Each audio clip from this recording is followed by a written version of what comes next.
नमस्कार दोस्तों, आप सभी का मेरे YouTube चैनल हिस्ट्री विद राज में स्वागत है। दोस्तों, आज के इस वीडियो में मैं आप लोगों को सामाजिक अध्ययन विषय के कुछ अति लघुत्तरीय क्वेश्चंस बताऊंगा जो कि परीक्षा के दृष्टि से बहुत ही महत्वपूर्ण है। तो इसके लिए मेरे वीडियो को अंत तक देखिए और यदि वीडियो पसंद आए तो वीडियो को लाइक करें और इस चैनल पर नए हैं तो चैनल को सब्सक्राइब करें। तो चलिए देखते हैं आज का पहला क्वेश्चन।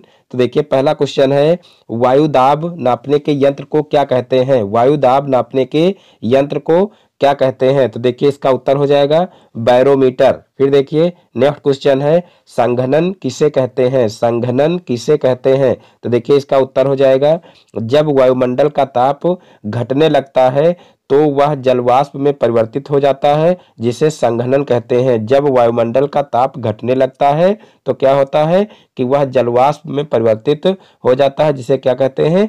संघनन कहते हैं।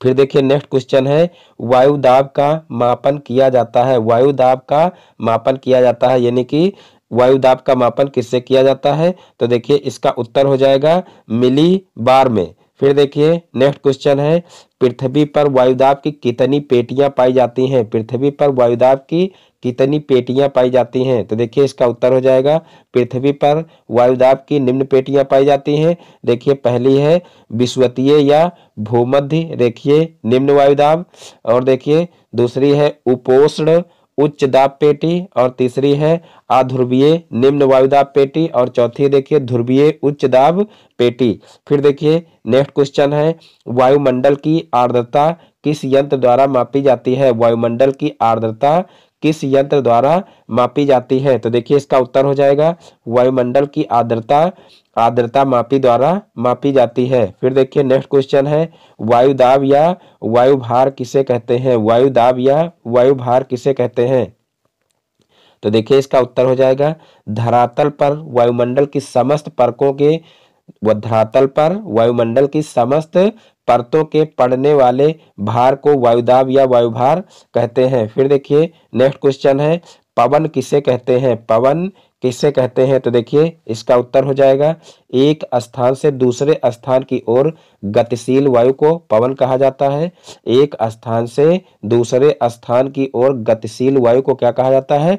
पवन कहा जाता है। फिर देखिए, नेक्स्ट क्वेश्चन है, कोरियोलिस बल किसे कहते हैं? कोरियोलिस बल किसे कहते हैं? तो देखिए, इसका उत्तर हो जाएगा, पृथ्वी के अपनी धुरी पर घूमने के कारण ही हवाओं की दिशा में विक्षेप यानी कि मुड़ना हो जाता है। इस परिवर्तनकारी बल को क्या कहते हैं? विक्षेप बल या कोरियोलिस बल कहा जाता है। फिर देखिए, नेक्स्ट क्वेश्चन है, पवनों के प्रकार बताइए। पवनों के प्रकार बताइए। तो देखिए, इसका उत्तर हो जाएगा, पवनों के प्रकार निम्नलिखित है। देखिए, पहला है अस्थाई अथवा प्रचलित भूमंडलीय पवने, दूसरा है सामयिक या मौसमी अथवा अस्थायी पवने, और फिर देखिए तीसरा है स्थानीय पवने। फिर देखिए, नेक्स्ट क्वेश्चन है, प्रचंड पचासा तथा चीखता साठा किसे कहते हैं? प्रचंड पचासा तथा चीखता साठा किसे कहते हैं? तो देखिए, इसका उत्तर हो जाएगा, पछुआ पवन के तीव्र गति से चलने और उससे उत्पन्न होने वाली ध्वनि के कारण 50 डिग्री दक्षिणी अक्षांश पर प्रचंड पचासा तथा 60 डिग्री दक्षिणी अक्षांश पर चीखता साठा कहा जाता है। फिर देखिए, नेक्स्ट क्वेश्चन है, ट्रेड विंड्स किसे कहते हैं? ट्रेड विंड्स किसे कहते हैं? तो देखिए, इसका उत्तर हो जाएगा, व्यापारिक सन्मार्गी पवन को अंग्रेजी में ट्रेड विंड्स कहा जाता है। फिर देखिए, नेक्स्ट क्वेश्चन है, मानसूनी पवने क्या है? मानसूनी पवने क्या है? तो देखिए, इसका उत्तर हो जाएगा, वह पवने जिनकी दिशा में मौसम के अनुसार पूर्ण परिवर्तन आ जाता है, मानसूनी पवने कहलाती हैं। फिर देखिए, नेक्स्ट क्वेश्चन है, देखिए, स्थलीय तथा सागरीय समीर की दिशा में कितना परिवर्तन होता है? स्थलीय तथा सागरीय समीर की दिशा में कितना परिवर्तन होता है? तो देखिए, इसका उत्तर हो जाएगा, इनकी दिशा में 24 घंटे के अंदर 2 बार परिवर्तन होता है। इनकी दिशा में 24 घंटे के अंदर 2 बार परिवर्तन होता है। फिर देखिए, नेक्स्ट क्वेश्चन है, चक्रवात क्या है? चक्रवात क्या है? तो देखिए, इसका उत्तर हो जाएगा, पवनों का ऐसा चक्र जिसमें अंदर की ओर वायु दाब कम और बाहर की ओर अधिक होता है, चक्रवात कहलाता है। फिर देखिए नेक्स्ट क्वेश्चन है, विश्व की मुख्य हवाओं का नामोल्लेख कीजिए। विश्व की मुख्य हवाओं का नामोल्लेख कीजिए। तो देखिए इसका उत्तर हो जाएगा, विश्व की कुछ मुख्य स्थानीय हवाएं हैं। देखिए चिनूक, फान, सिरोक्को, बोरा और देखिए ब्लिजर्ड आदि। फिर देखिए नेक्स्ट क्वेश्चन है, उष्ण कटिबंधीय चक्रवात किसे कहते हैं? उष्ण कटिबंधीय चक्रवात किसे कहते हैं? तो देखिए इसका उत्तर हो जाएगा, कर्क तथा मकर रेखाओं के मध्य उष्ण कटिबंध में उत्पन्न तथा विकसित होने वाले चक्रवातों को उष्ण कटिबंधीय चक्रवात कहते हैं। फिर देखिए नेक्स्ट क्वेश्चन है, लहरें किसे कहते हैं? लहरें किसे कहते हैं? तो देखिए इसका उत्तर हो जाएगा, जल की सतह से टकराकर हवाएं उसे विभिन्न स्थान से उठा देती हैं, जिससे मोड़ों के रूप में जल ऊपर नीचे होता है, इसे लहरें कहते हैं। फिर देखिए नेक्स्ट क्वेश्चन है, ज्वार भाटा किसे कहते हैं? बहुत ही इंपॉर्टेंट क्वेश्चन है, ज्वार भाटा किसे कहते हैं? तो देखिए इसका उत्तर हो जाएगा, सूर्य तथा चंद्रमा की आकर्षण शक्तियों के कारण सागरीय जल के ऊपर उठकर आगे बढ़ने को ज्वार तथा नीचे गिरकर सागर की ओर पीछे लौटने को क्या कहा जाता है? भाटा कहा जाता है। फिर देखिए नेक्स्ट क्वेश्चन है, महासागरीय धाराएं कितने प्रकार की होती हैं? महासागरीय धाराएं कितने प्रकार की होती हैं? तो देखिए इसका उत्तर हो जाएगा, महासागरीय धाराएं दो प्रकार की होती हैं। पहला है देखिए गर्म धाराएं और दूसरा है ठंडी धाराएं। फिर देखिए नेक्स्ट क्वेश्चन है, गल्फ स्ट्रीम क्या है? ये भी इंपॉर्टेंट क्वेश्चन है, गल्फ स्ट्रीम क्या है? तो देखिए इसका उत्तर हो जाएगा, गल्फ स्ट्रीम अटलांटिक महासागर की एक प्रमुख गर्म जलधारा है। गल्फ स्ट्रीम क्या है? अटलांटिक महासागर की एक प्रमुख गर्म जलधारा है। फिर देखिए नेक्स्ट क्वेश्चन है, समुद्री जल की प्रमुख गतियां कौन सी हैं? समुद्री जल की प्रमुख गतियां कौन सी हैं? तो देखिए इसका उत्तर हो जाएगा, लहरें, ज्वार भाटा तथा धाराएं समुद्री जल की मुख्य गतियां हैं। फिर देखिए नेक्स्ट क्वेश्चन है, किन्हीं तीन महासागरीय धाराओं का नामोल्लेख कीजिए। किन्हीं तीन महासागरीय धाराओं का नामोल्लेख कीजिए। तो देखिए इसका उत्तर हो जाएगा, पहला देखिए क्यूरोसियो धारा और दूसरा है देखिए क्यूराइल की धारा और तीसरा है देखिए लेब्राडोर की धारा। फिर देखिए नेक्स्ट क्वेश्चन है, संविधान किसे कहते हैं? संविधान किसे कहते हैं?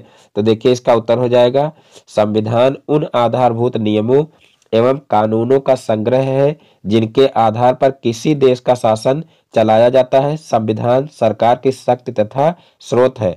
फिर देखिए नेक्स्ट क्वेश्चन है, भारतीय संविधान सभा की प्रारूप समिति के अध्यक्ष कौन थे? भारतीय संविधान सभा की प्रारूप समिति के अध्यक्ष कौन थे? तो देखिए इसका उत्तर हो जाएगा, डॉक्टर भीमराव अंबेडकर। फिर देखिए नेक्स्ट क्वेश्चन है, भारतीय संविधान के निर्माण में कुल कितना समय लगा? भारतीय संविधान के निर्माण में कुल कितना समय लगा? तो देखिए इसका उत्तर हो जाएगा, संविधान के निर्माण में 2 वर्ष 11 महीने तथा 18 दिन लगे।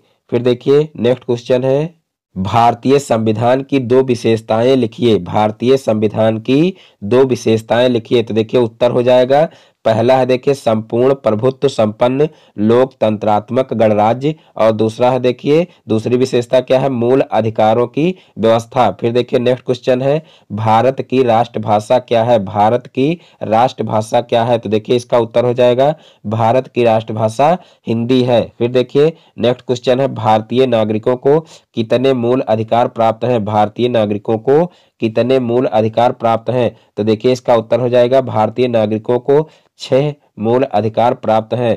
फिर देखिए नेक्स्ट क्वेश्चन है, भारतीय संविधान कब लागू हुआ? भारतीय संविधान कब लागू हुआ? तो देखिए आंसर सभी को पता होगा, 26 जनवरी 1950 को लागू हुआ। फिर देखिए नेक्स्ट क्वेश्चन है, गणतंत्र दिवस कब मनाया जाता है? तो देखिए गणतंत्र दिवस प्रत्येक 26 जनवरी को मनाया जाता है, यानी कि जो भारतीय संविधान जिस दिन लागू हुआ उसी दिन को जो है गणतंत्र दिवस के रूप में मनाया जाता है। फिर देखिए नेक्स्ट क्वेश्चन है, नागरिकता प्राप्त करने की आवश्यक शर्तें क्या हैं? नागरिकता प्राप्त करने की आवश्यक शर्तें क्या हैं? तो देखिए इसका उत्तर हो जाएगा, नागरिकता प्राप्त करने की 5 आवश्यक शर्तें हैं। देखिए कौन सी हैं? पहला है देखिए जन्म और दूसरा देखिए दूसरी शर्त कौन सी है, वंशानुगत, और तीसरी है पंजीकरण, और चौथी है प्राकृतिक, और पांचवी है क्षेत्र समाविष्ट।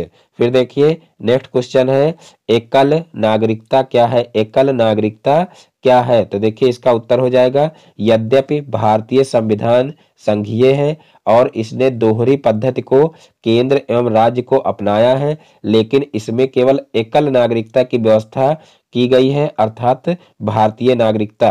फिर देखिए नेक्स्ट क्वेश्चन है, मूल अधिकारों से क्या तात्पर्य है, मूल अधिकारों से क्या तात्पर्य है? तो देखिए इसका उत्तर हो जाएगा, मूल अधिकारों का तात्पर्य राजनीतिक लोकतंत्र के आदर्शों की उन्नति से है। ये अधिकार देश में व्यवस्था बनाए रखने एवं राज्य के कठोर नियमों के खिलाफ नागरिकों की आजादी की सुरक्षा करते हैं।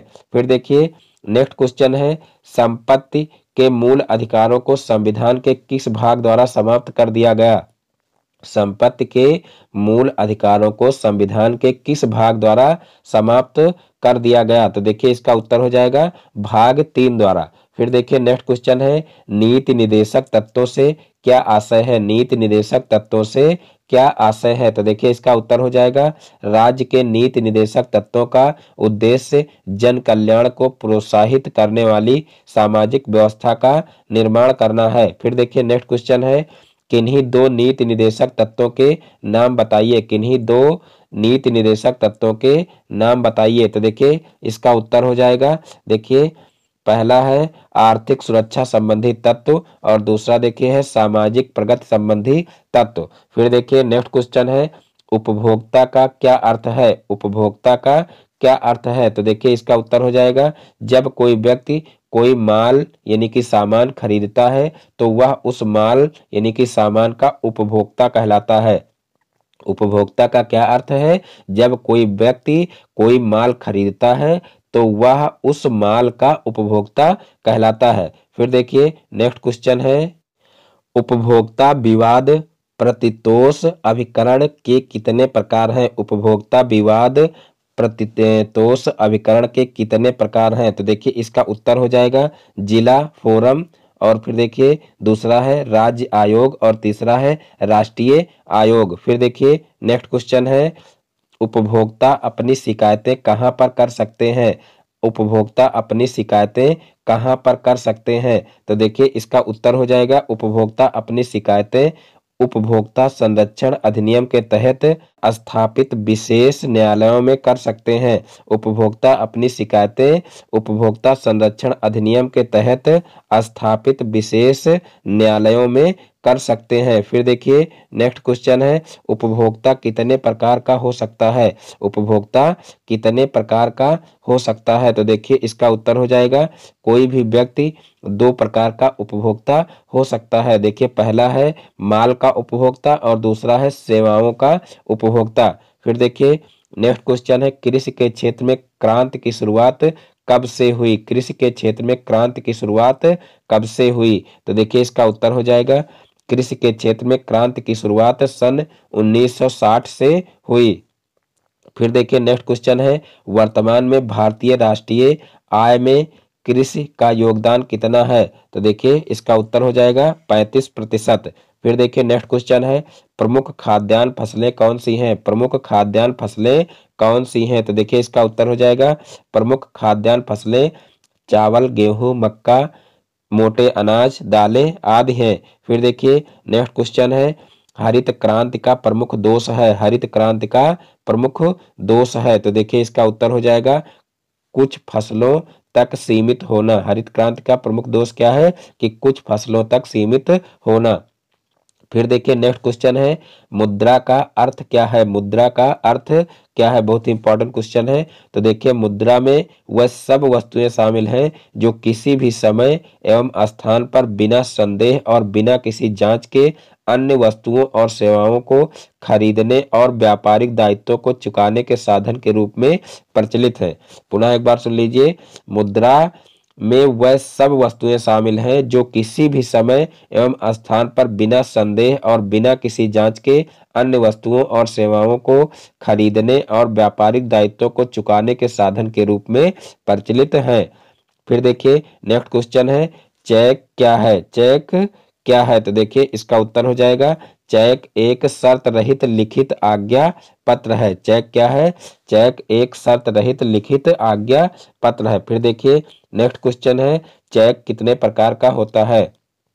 चेक कितने प्रकार का होता है? तो देखिए चेक 3 प्रकार का होता है, वाह्य चेक, आदेशानुसार चेक और रेखांकित चेक। फिर देखिए नेक्स्ट क्वेश्चन है, बैंक ड्राफ्ट क्या है? बैंक ड्राफ्ट क्या है? तो देखिए इसका उत्तर हो जाएगा बैंक ड्राफ्ट यानी कि डिमांड ड्राफ्ट आज्ञा पत्र होता है, जिसका लिखने वाला बैंक अपनी अन्य शाखा को आदेश देता है कि उसमें लिखित धनराशि का उसमें लिखित व्यक्ति शाखा संस्था को मांगने पर भुगतान कर दे।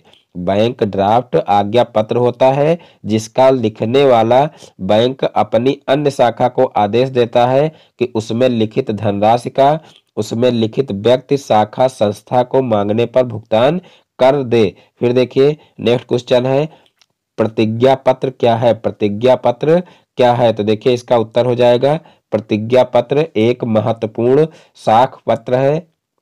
प्रतिज्ञा पत्र शर्त रहित प्रतिज्ञा है। फिर देखिए नेक्स्ट क्वेश्चन है, हुंडी क्या है? हुंडी क्या है? तो देखिए इसका उत्तर हो जाएगा हुंडी भारतीय भाषा में लिखा गया साख पत्र है, जिसमें लिखने वाला किसी निश्चित व्यक्ति को आश्वासन देता है कि वह उसमें लिखित धनराशि का भुगतान स्वयं को या उसमें लिखित व्यक्ति को या उसके आदेशानुसार धारक को दे। इस पर मूल्यानुसार टिकट लगाया जाता है। इस पर मूल्यानुसार टिकट लगाया जाता है। फिर देखिए नेक्स्ट क्वेश्चन है, ग्रेसम का नियम बताइए। ग्रेसम का नियम बताइए। तो देखिए इसका उत्तर हो जाएगा बुरी मुद्रा अच्छी मुद्रा को चलन से बाहर कर देती है। बुरी मुद्रा अच्छी मुद्रा को चलन से बाहर कर देती है। फिर देखिए नेक्स्ट क्वेश्चन है, मुद्रा स्फीति कितने प्रकार की होती है? मुद्रा स्फीति कितने प्रकार की होती है? तो देखिए इसका उत्तर हो जाएगा मुद्रा स्फीति 2 प्रकार की होती है। पहली है देखिए आंशिक मुद्रा स्फीति और दूसरी है पूर्ण मुद्रा स्फीति। फिर देखिए नेक्स्ट क्वेश्चन है, मुद्रा का अवमूल्यन क्या है? मुद्रा का अवमूल्यन क्या है? तो देखिए इसका उत्तर हो जाएगा जब विदेशी मुद्राओं में देश की मुद्रा का मूल्य कम हो जाता है तो इसे मुद्रा अवमूल्यन कहते हैं। फिर देखिए नेक्स्ट क्वेश्चन है, साख मुद्रा के प्रचलित रूपों के नाम लिखिए। साख मुद्रा के प्रचलित रूपों के नाम लिखिए। तो देखिए इसका उत्तर हो जाएगा साख मुद्रा के 5 प्रचलित रूप हैं। पहला है देखिए चेक, दूसरा है बैंक ड्राफ्ट, तीसरा है प्रतिज्ञा पत्र, चौथा है हुंडी और पांचवा है विनिमय विपत्र। फिर देखिए नेक्स्ट क्वेश्चन है, औद्योगिकरण क्या है? औद्योगिकरण क्या है? तो देखिए इसका उत्तर हो जाएगा औद्योगिकरण वह प्रक्रिया है जिसमें उद्योगों का नियमित व क्रमिक विकास होता रहता है तथा धीरे धीरे उसमें नवीनता एवं आधुनिकता का समावेश होता रहता है।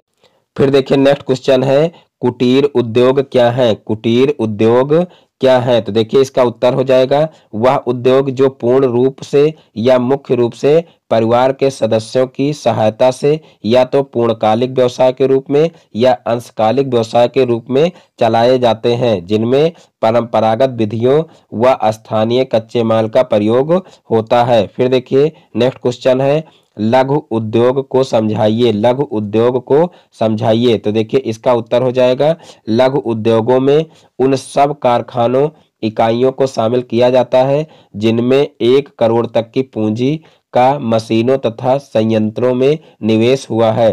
फिर देखिए नेक्स्ट क्वेश्चन है, अति लघु उद्योग क्या है? अति लघु उद्योग क्या है? तो देखिए इसका उत्तर हो जाएगा वह उद्योग जिनमें 25 लाख तक की पूंजी का निवेश हुआ है, वह क्या है? अति लघु उद्योग है। फिर देखिए नेक्स्ट क्वेश्चन है, कुटीर एवं लघु उद्योग की प्रमुख समस्याएं क्या हैं? कुटीर एवं लघु उद्योग की प्रमुख समस्याएं क्या हैं?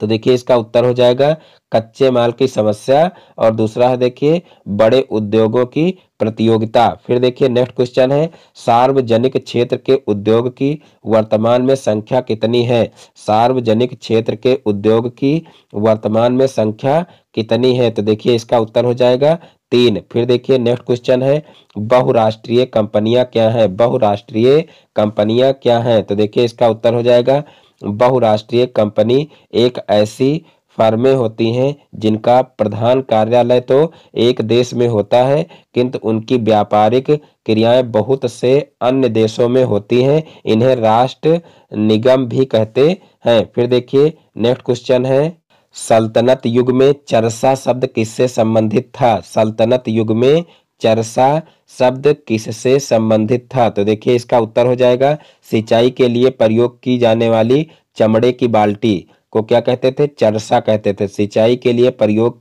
की जाने वाली चमड़े की बाल्टी को क्या कहते थे? चरसा कहते थे। फिर देखिए नेक्स्ट क्वेश्चन है, गुलाम वंश का अंतिम शासक कौन था? गुलाम वंश का अंतिम शासक कौन था? तो देखिए इसका उत्तर हो जाएगा कैकुबाद। फिर देखिए नेक्स्ट क्वेश्चन है, मंगोल आक्रमण से भारत की उत्तर पश्चिम सीमाओं को सुरक्षित रखने के लिए बलबन ने कौन से कार्य किए? मंगोल आक्रमण से भारत की उत्तर पश्चिम सीमाओं को सुरक्षित रखने के लिए बलबन ने कौन से कार्य किए? तो देखिए इसका उत्तर हो जाएगा उसने अपने बेटे मोहम्मद खान को लड़ने भेजा। फिर देखिए नेक्स्ट क्वेश्चन है, दिल्ली के अधिकांश सुल्तानों द्वारा खलीफा के बाद देखिए दिल्ली के अधिकांश सुल्तानों द्वारा खलीफा के पद को संभावित करने का वास्तविक लक्ष्य क्या था? दिल्ली के अधिकांश सुल्तानों द्वारा खलीफा के पद को संभावित करने का वास्तविक लक्ष्य क्या था? तो देखिए इसका उत्तर क्या हो जाएगा? सुल्तान खुद को खुदा का प्रतीक समझते थे। सुल्तान खुद को खुदा का प्रतीक समझते थे। देखिए सारे के सारे क्वेश्चन प्रीवियस ईयर में पूछे हुए क्वेश्चन है, तो इंपॉर्टेंट क्वेश्चन है, ये आप लोग जरूर क्लियर कर लेना। तो देखिए नेक्स्ट क्वेश्चन है, सल्तनत काल में तूतीय हिंद यानी कि भारत का तोता की उपाधि किसको मिली थी? तो देखिए इसका उत्तर हो जाएगा अमीर खुसरो को। फिर देखिए नेक्स्ट क्वेश्चन है, शिवाजी के समय सर सूबादार किसे कहा जाता था? शिवाजी के समय सर सूबादार किसे कहा जाता था? तो देखिए इसका उत्तर हो जाएगा किसी क्षेत्र विशेष के प्रतिनिधि या सेनापति को। फिर देखिए नेक्स्ट क्वेश्चन है, 86वें संशोधन में अनुच्छेद 21A में जोड़ा गया शिक्षा का अधिकार क्या है? तो देखिए इसका उत्तर हो जाएगा 6 से 14 वर्ष तक के बच्चों के लिए अनिवार्य व निःशुल्क शिक्षा। फिर देखिए नेक्स्ट क्वेश्चन है, समवर्ती सूची किसे कहते हैं? समवर्ती सूची किसे कहते हैं? तो देखिए इसका उत्तर हो जाएगा जिसमें केंद्र व राज्य दोनों के विषय में कानून बनाए गए हैं उन्हें क्या कहते हैं? समवर्ती सूची कहते हैं। फिर देखिए नेक्स्ट क्वेश्चन है, देखिए FIR का पूरा नाम लिखिए। FIR का पूरा नाम लिखिए, बहुत ही इंपॉर्टेंट क्वेश्चन है। तो देखिए इसका उत्तर हो जाएगा first information report. First information report क्या होता है? FIR का पूरा नाम। फिर देखिए नेक्स्ट क्वेश्चन है, सेल कितने प्रकार के होते हैं? लिखिए, सेल कितने प्रकार के होते हैं? लिखिए। तो देखिए यहाँ पर जो है 3 प्रकार के सेल लिखे हुए हैं, अग्नेय सेल, अवसादी सेल, रूपांतरित सेल। यानी कि सेल कितने प्रकार के होते हैं? सेल 3 प्रकार के होते हैं। पहला देखिए अग्नेय सेल, दूसरा है अवसादी सेल और तीसरा है रूपांतरित सेल। फिर देखिए नेक्स्ट क्वेश्चन है, स्वेज नहर किन सागरों को जोड़ती है? स्वेज नहर किन सागरों को जोड़ती है? तो देखिए इसका उत्तर हो जाएगा लाल सागर व भूमध्य सागर। लाल सागर व भूमध्य सागर। फिर देखते हैं नेक्स्ट क्वेश्चन, टुंड्रा प्रदेश में चलने वाली हवाओं को किस नाम से जानते हैं? टुंड्रा प्रदेश में चलने वाली हवाओं को किस नाम से जानते हैं? तो देखिए इसका उत्तर हो जाएगा पछुआ पवन। फिर देखिए नेक्स्ट क्वेश्चन है, अमेजन तथा जायरे घाटी के लोगों के मुख्य व्यवसाय क्या थे? अमेजन तथा जायरे घाटी के लोगों के मुख्य व्यवसाय क्या थे? तो देखिए इसका उत्तर हो जाएगा पशुपालन, मत्स्य पालन, दुग्ध उद्योग। फिर देखिए नेक्स्ट क्वेश्चन है, आग्नेय शैल के उदाहरण बताइए। आग्नेय शैल के उदाहरण बताइए। तो देखिए इसका उत्तर हो जाएगा ग्रेनाइट, बैसाल्ट। तो इस प्रकार से आज के सारे क्वेश्चन समाप्त होते हैं। मैं उम्मीद करता हूं कि ये वीडियो आप लोगों को पसंद आया होगा। दोस्तों यदि हमारा वीडियो आप लोगों को पसंद आया हो तो वीडियो को लाइक करें और इस चैनल पर नए हैं तो चैनल को सब्सक्राइब करें और बेल आइकन को भी प्रेस कर लें, जिससे हमारे आगे आने वाले वीडियो का नोटिफिकेशन आपके मोबाइल पर सबसे पहले पहुंचे। फिर मिलते हैं अपने नेक्स्ट वीडियो में एक नए टॉपिक के साथ में। तब तक के लिए जय हिंद, वंदे मातरम।